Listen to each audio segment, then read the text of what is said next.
Quero chamar o nosso analista Caio Junqueira para a gente conversar um pouco sobre esse assunto, porque, Caio, o Pedro Teixeira, ele trouxe um pouco da repercussão, né, da reação do filho, o vereador Carlos Bolsonaro, que, inclusive, a gente vê nas imagens, está no hospital, fez esse deslocamento ao lado de Jair Bolsonaro e está no hospital com ele. Ele reclama, né, olha, fuzis, forças de segurança, um comboio. Mas a gente tem que lembrar que, de fato, ele está em regime cautelar, em prisão domiciliar, sob restrição de liberdade.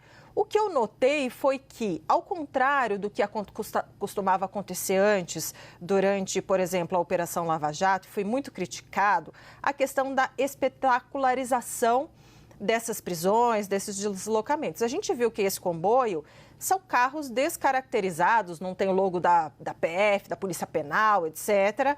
E também ele entra sem algema, que são cuidados ali para diminuir um pouco essa exposição.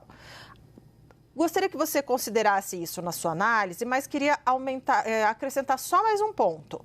Seguinte, quando o ex-presidente Lula foi preso, que ele já não era nem candidato ainda, em 2000, nos anos 2000, né? E ele foi preso e as pessoas falavam assim, se o Lula for preso, o país vai ter uma convulsão social. E a mesma coisa se dizia em relação a Jair Bolsonaro. Ok, ele não foi para a Papuda, não foi para a penitenciária, ele ainda está em regime domiciliar, mas você vê no horizonte, você vislumbra no horizonte uma comoção, uma convulsão social, caso de fato ele saia do regime de prisão domiciliar? É difícil prever isso, Débora, mas eu apostaria que não, né? Acho que tem muita contestação, tem setores da sociedade contestando, né? Comparando com a prisão do Lula, por que o Lula está solto e o Bolsonaro vai preso, enfim. Tem essa reação porque o ex-presidente Jair Bolsonaro tem um respaldo em uma parcela significativa da sociedade brasileira e do eleitorado. Basta ver aí, quando coloca o nome dele em pesquisas de intenção de voto, ele pontua muito bem, né? 40%, 45%, enfim, quase metade do eleitorado a despeito de todos os processos e agora a condenação aí que ele passou. Mas não apostaria em uma grande convulsão social, assim como não teve com Lula. Não acho que é algo que as suas tomadas em sua defesa, né? Muito embora hoje o Bolsonaro consegue pôr mais gente na rua do que o Lula.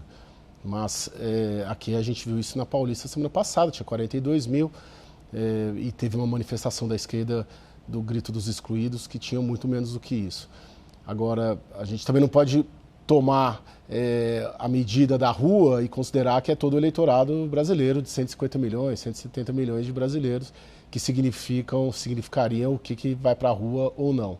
Agora, convulsão social a gente não está vendo e já era para ter ocorrido se fosse haver uma convulsão social, né? O Bolsonaro já foi condenado à prisão, muito provavelmente em dezembro, quando esgotarem os recursos, ele será direcionado ali, muito provavelmente para cumprir esse regime fechado, mas convulsão social, acho que se fosse para ter, já teria havido e não ocorreu.